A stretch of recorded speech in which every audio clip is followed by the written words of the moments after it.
Ni inkuru ibabaje, ni inkuru iteye agahinda, ni inkuru yahamuye abanyarwanda benshi cyane, bamwe barwara imitima. Iyi nkuru nuyumva nawe uraza kurira nurangiza wifate ku munwa. Mu karere ka Huye mu murenge wa Ngoma habereye ibiteye ubwoba, amahano, ibyarishije abanyarwanda benshi cyane, bamwe bava mu byabo barashungamiriza, abandi bicara aho ngaho basuka intimba y'amarira, abandi bagwa igihumure. Umwana w'imyaka 16 y'amavuko yaje gusambanwa ku iki gicamunsi, hari ku itariki 18 z'ukwezi kwa gatanu 2026. Uyu mwana w'umukobwa yaje gusambanwa w'imyaka 16 y'amavuko, asambanwa n'umugabo w'imyaka 50. Ibi ni ibintu abaturage bumvise, ndetse inkuru abantu benshi bayumvise bifashe ku munwa, bavuga yuko abagabo b'iki gihe nta muco bakigira, nta n'indangagaciro za ndi umunyarwanda bakigira. Umwana w'imyaka 16 y'amavuko yaje kumusambanya kugera ubwo uyu mwana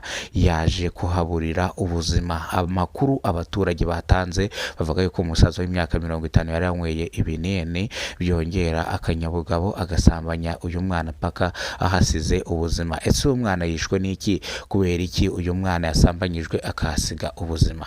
Tekinike umusaza yakoresheje ntago zisanzwe, dore ko yasambanyije kano kana kakava amaraso menshi cyane, dore ko kari n'agasugiro bitewe no guhatiriza. Aka kana yanduru kavuzaga, ndetse uyu mugabo akamufunga izosi, akamufata mu izosi kugira ngo uyu mwana ataza gusakuza cyane. Birangira rero uyu mwana aje kubura umwuka, yitaba Imana magingo aya ngaya. Uyu mugabo bamwita Ndayikundi, akaba afite imyaka 50, akaba atuye mu karere ka Huye mu murenge wa Ngoma. Magingo aya ngaya yaje gufatwa ashyikirizwa ishami ry'ubugenzacyaha RIB, akurikiranwe icyaha cyo gusambanya akana katujuje imyaka y'ubukure. Icyaha yakoze gihanishwa igifungo cya burundu kitagabanyirizwa ibihano iyo uyu mwana wasambanyijwe byamugizeho ingaruka, ndetse bikamugiraho ingaruka zikomeye cyane. So kumugiraho ingaruka ahubwo yaje no kwitaba Imana.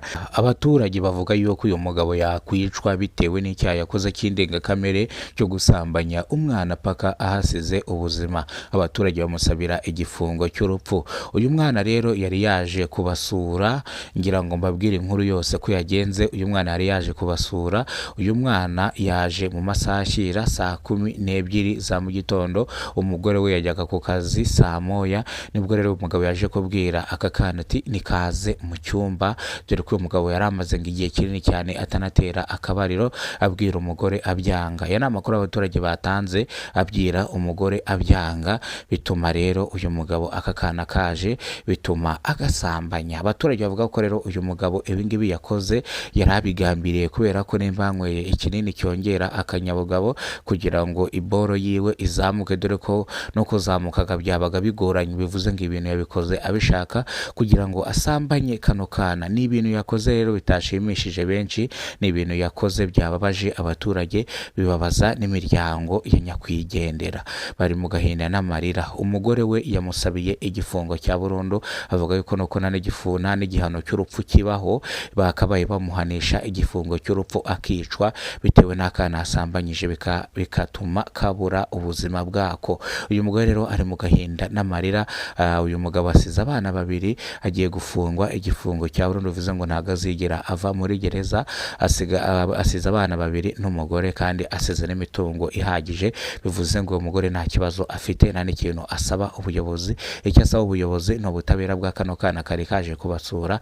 Uyu mugabo akafatwa agatabwa muri yombi, bitewe n'ibintu yakoze byashenguye imitima ya benshi, byarijije abaturage benshi cyane, biriza abanyarwanda benshi cyane. Inzego z'imidugudu zo zifashe ku munwa, abandi bararira. Uyu mugabo yemera icyaha, agasaba imbabazi, akavuga yuko nawe atari we, avuga yuko ari imiti yanyweye bikamutera kuba yabikora, n'inzoga yanyweye, bityo rero arasaba imbabazi. Yemera icyaha aganasaba imbabazi, ariko icyaha yakoze ntago kibabarirwa, nta nubwo gisabirwa imbabazi. Ariko yatakambye avuga yuko akeneye imbabazi, kubera ko ibyo yakoze yabikoze atabigambiriye. Umva uko yavuze ukuntu byagenze, nta n'isoni na nkeya afite.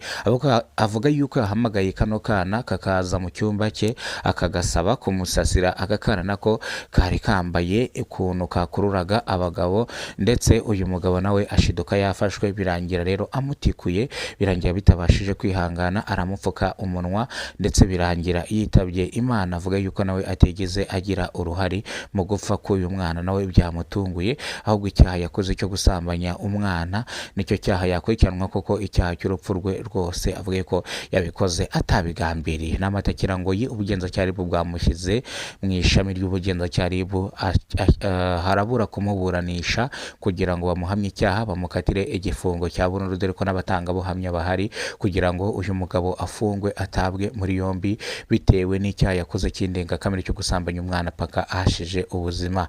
Abaturage bavuga yuko ahubwo uyu mugabo yakwicwa bitewe n'ibyo yakoze n'amahano yakoze. Umukuru w'umudugudu avuga yuko uyu mugabo yari inyangamugayo, ndetse ari ubwa mbere agiye mu buyobozi, bityo rero nimba yakoze icyaha nk'iki ngiki nahanwe. Umuryango we uvuga yuko uyu mugabo ahubwo yakwicwa bitewe n'ibyo yakoze by'indengakamere. Ubugenzacyaha RIB bwemera yuko bagiye kumuhana, agakurikiranwaho icyaha cyo kuba yishe yasambanyije umukobwa paka hasize ubuzima. Ni urupfu rwatunguranye, ni urupfu rw'amayobera.